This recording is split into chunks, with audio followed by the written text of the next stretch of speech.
मतमोजणी 23 तारखेला आहे. ज्या आशेवर तुम्ही होतात ती आशा संपली आहे का? हो, आता 100% संपली नाही, संपवली. शेवटी गोरगरीब मराठ्यांना आशा होती की सरकार आणि देवेंद्र फडणवीस जाणून बुजून असं करणार नाहीये म्हणून. शेवटी मराठ्यांची दखल घेण्याऐवजी बेदखल करण्याचं काम देवेंद्र फडणवीसनी केलं. देवेंद्र फडणवीसनी मराठ्यांचे पोरांचं आयुष्य बेचिराग करायचं काम केलंय. आमचे आयुष्य पूर्ण उद्ध्वस्त झाले पाहिजेत यासाठी पुरेपूर प्रयत्न सरकारच्या वतीनं झालाय. हे ज्या मराठ्यांनी त्यांना सत्तेवर बसवलं त्याच मराठ्यांना बेचिराग कसं करता येईल यासाठी सगळा सत्तेचा वापर देवेंद्र फडणवीसनी मराठ्यांच्या विरोधात केलाय.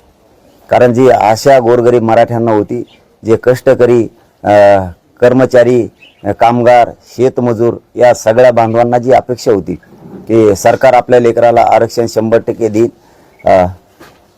मराठ्यांच्या लेकराचे मुर्दे पाडून पापाचा वाटेकरी कधीच हे सरकार होणार नाही, ही जी आशा होती ती मात्र सरकारनं स्वतःहून आमची आशा संपवली.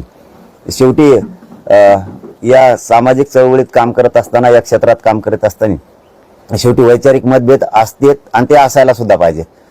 ते होते त्या लेवलवरती सगळ्या पद्धतीनं चळवळी सुरू होत्या. परंतु हे आंदोलन आणि हा मराठा समाज काही केल्या एकत्र ठेवायचा नाही. या समाजाला आरक्षण मिळू द्यायचं नाही. जर या समाजाचे पोरं मोठे झाले तर आपलं काय होईल? हा समाज, मराठी समाज कधीच इतका बलाढ्य असल्यामुळे याला कधीच मोठं होऊ द्यायचं नाही. या मराठ्यांचे पोरं आरक्षणापासून वंचित राहिले पाहिजेत, नोकऱ्यांपासून, शिक्षणापासून, आणि या मराठ्यांचे पोरं भिकारी झाले पाहिजेत. हे वचन जे देवेंद्र फडणवीसने उचललं होतं, सत्ता मात्र मराठ्यांनी दिली आणि सत्तेचा गैरवापर करून पूर्ण मराठ्यांच्या विरोधात देवेंद्र फडणवीसने काम केलं आणि मराठ्यांचे पोरं भिकारी झाले पाहिजेत या तत्वानं, द्वेषानं आणि आकाशानं देवेंद्र फडणवीस मराठ्यांशी वागलेत आणि त्या पद्धतीनं त्यांनी त्यांची चाल यशस्वी केली. आता जरी ते निर्णय घ्यायचे त्यांच्या हातात होते, सत्ता त्यांच्या हातात होती, म्हणून त्यांनी मराठ्यांच्या आरक्षणाचा निर्णय घेतला नाही. उलट मराठ्यांना डवचण्यासाठी त्यांच्या शब्दावर मराठ्यांच्या पाय दिला. मराठ्यांच्या मुद्दाम नशिबाला हात घातला त्यांनी की यांचे मुर्दे कसे पडतील या हिशोबानं आमच्या नाकावरती टिचून त्यांनी ओबीसीच्या 17 जाती आरक्षणात घातल्या, पण मराठ्यांचं आरक्षण दिलं नाही. ही त्याच दिवशी मराठ्यांना खुन्नस कळाली होती की हा माणूस आरक्षण देणार नाहीये. कारण आम्ही एवढे गाफील नाहीयेत, आम्हाला हे कळत होतं. परंतु क्षत्रियाचा धर्म असतो की शेवटच्या क्षणापर्यंत विश्वास ठेवा, शेवटच्या घटकापर्यंत विश्वास ठेवा, काहीही होऊ शकतं. कारण लढताना सुद्धा शेवटच्या थेंबापर्यंत लढायचं या भूमिकेतून आम्ही विश्वास ठेवला होता. परंतु त्या माणसानं शेवटी त्यांचा जे बरबटलेले विचार होते त्यांच्या पोटात, शेवटी ते त्यांनी बाहेर आणलेच. शेवटी मराठ्यांचे आचारसंहिता लावून त्यांना जे वाटोळ करायचं होते ते केलं. आम्हाला त्याच दिवशी त्यांनी खुन्नस दिली होती की मी या 17-18 जाती ओबीसी आरक्षणात घालतोय, आम्ही मराठ्यांना मोजत नाहीत, आम्ही मराठ्यांना गिनीत नाहीत, मराठ्यांची दखल सुद्धा घेत नाहीत आणि आम्ही मराठ्यांना बाजूला ठेवून सत्तेवर बसू, पण मराठ्यांचं वाटोळं करू. आणि त्यांनी ते सिद्ध करून दाखवलं की आज मराठ्यांचं वाटोळं करण्यासाठी देवेंद्र फडणवीसांनी सगळे डाव टाकले, सगळे षडयंत्र टाकलेत. परंतु शेवटी मागण्या मान्य करायच्या की नाही करायचे हे तुमच्या हातात होतं, कारण सत्तेत तुम्ही होतात. पण आता मतदान, मतं द्यायचे की नाहीत हे आता मराठ्यांच्या हातात आहे. तुम्ही आमचे लेकरं भिकारी बनण्यासाठी सगळी शक्ती लावली. आमचे लेकरं खुर्चीवर बसले नाही पाहिजेत, मराठ्यांचे अधिकारीने झाले पाहिजेत, यासाठी पूर्ण सत्तेचा तुम्ही गैरवापर केला. पण आता तुम्हाला खुर्चीवर बसू द्यायचं नाही, माझ्या मराठ्यांच्या हातात आहे. तुमचा सुपडा साफ केल्याशिवाय मी शांत बसत नाही आणि समाज सुद्धा आता बसत नाही. कामा नाही. हे बघा, शेवटचं सांगतो मराठा बांधवाला, आता अशी वेळ आली एकदम प्रतिष्ठेची, आता अशी वेळ आली की त्यांना आपल्याला संपवायचं. आपल्या पोरांचे मुर्दे पडले पाहिजेत, आपल्या पोरीचं, आपल्या पोराचा मुर्दा पडला पाहिजे. या राज्यात एक सुद्धा मायबाप असा नाही, एक सुद्धा, एक घरात माय अशी नाही की तिला वाटत नाही माझी मुलगी किंवा माझा मुलगा मोठा होऊ नये. एक माय नाही घरात.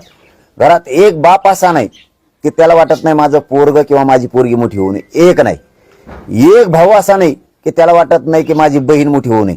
आणि या राज्यात एक बहीण अशी नाही की तिला वाटत नाही माझा भाऊ मोठा होऊ नये. प्रत्येक माईला वाटतंय की माझी मुलगी माझा मुलगा मोठा झाला पाहिजे. आणि नेमकं जी लढाई आपण मुलं मोठं करण्यासाठी करतोय त्याच लढाईत या सरकारनं जाणून बुजून आपला अपमान केलाय, जाणून बुजून आपल्याला हिणवलंय, आपल्याला बेदखल केलंय, आपली दखल घेतली नाही. मुद्दाम आपल्यावरती आपल्याला विरोध म्हणून, आपल्याला खुन्नस म्हणून त्यांनी आपल्या विरोधात जाऊन ओबीसीच्या 16-17 जाती आरक्षणात घातलेल्या. ही आपल्यासाठी सगळ्यात मोठं त्यांनी दिलेलं चॅलेंज आहे. त्यामुळे हे आरक्षण देत नाहीत. त्यामुळे आपल्याला आता आपल्या मुलाच्या बाजूने राहावं लागणार आहे.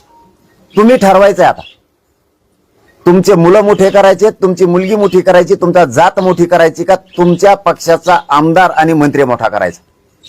हे बघा, तुमची मुलगी आणि तुमचा मुलगा आज मरण यातना, नरक यातना भोगतोय.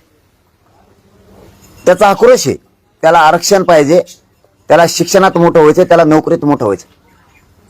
म्हणून मायबाप कष्ट करतायत तुम्ही स्वतः. आणि त्याच लेकराचं स्वप्न साकार होऊ नये म्हणून तुमच्या लेकराचा आक्रोश सरकारनं जाणलेला नाही. त्यांना तुमचे लेकर मेले तरी देणं घेणं नाही, तुमच्याकडे जमिनी नाही राहिलं तरी देणं घेणं नाही. फक्त त्यांचा एकच पण मांडलाय त्यांनी की मराठ्यांना आरक्षण द्यायचं नाही. ही त्यांचा पण आहे. आणि आपला पण असा आहे मराठ्यांचा की माझी मुलगी माझा मुलगा मोठा झाला पाहिजे. आणि त्यांनी नेमकं मराठ्यांचे पोरं आता श्रीमंत होण्यापासून रोखलेत. त्यांना मराठा आणि मराठ्यांचे पोरं भिकारी करायचे. आता वेळ तुमच्या हातात आहे. तुम्ही आता तुमच्या लेकराचा मुर्दा पडता असताना तुमच्या मुलीच्या, तुमच्या मुलाच्या, तुमच्या जातीच्या मानेवर कुऱ्हाडी नावारं सुरू केलेत. त्यांनी तुमचा घात करायचा ठरवलाय. सामाजिक, राजकीय, शैक्षणिक सगळाच. तर या ठिकाणी तुम्हाला आता मराठ्यांना जागा होणं गरजेचं आहे. मी सांगतोय म्हणून नाही. तुम्ही भाजपमध्ये असाल, तुम्ही काँग्रेस शिवसेनेत असाल, तुम्ही कोणत्या पक्षात असाल, फक्त आज संध्याकाळी आपण आपल्या लेकराला जवळ घेऊन बसा आणि आरक्षणाची किंमत विचारा. मग तुम्हाला कळेल की माझ्या मुलीला आणि माझ्या मुलाचं वाटोळं करणाऱ्याला मी मतदान का द्यायचं. तुमचा निवडून दिलेला आमदार, तुम्ही केलेला मंत्री, तुम्ही बसवलेला देवेंद्र फडणवीस या माणसानं तुमचे मुलं आणि तुमच्या मुली संपवायचं ठरवलंय. मग अशा लोकांना जर तुम्ही मतदान करणार असाल किंवा निवडून देणार असाल तर तुम्ही स्वतः तुमच्या मुलाचं, तुमच्या मुलीची अग्निपरीक्षा बघताय. तुम्ही स्वतः तुमच्याच रक्ताच्या लेकराची, तुमच्या सोन्यासारख्या लेकराची, ज्याला आपण माझ्या जीवाचं काळीज म्हणलं जातं, ज्या लेकराला आपण तळ हाताच्या फोडापेक्षाही जास्त सांभाळे, जी यावेळेस पाऊस वारा आला, ऊन आला, गारी झाल्या, मोठमोठ्याले पुरं आले, त्यावेळेस छत्री जर नसल तर तुम्ही आईनं लेकराच्या डोक्यावरती पदर धरलाय, त्याला ऊन लागू नये, त्याला पाऊस लागू नये म्हणून. ते लेकरं सरकारनं उन्हात टाकायचे ठरवले.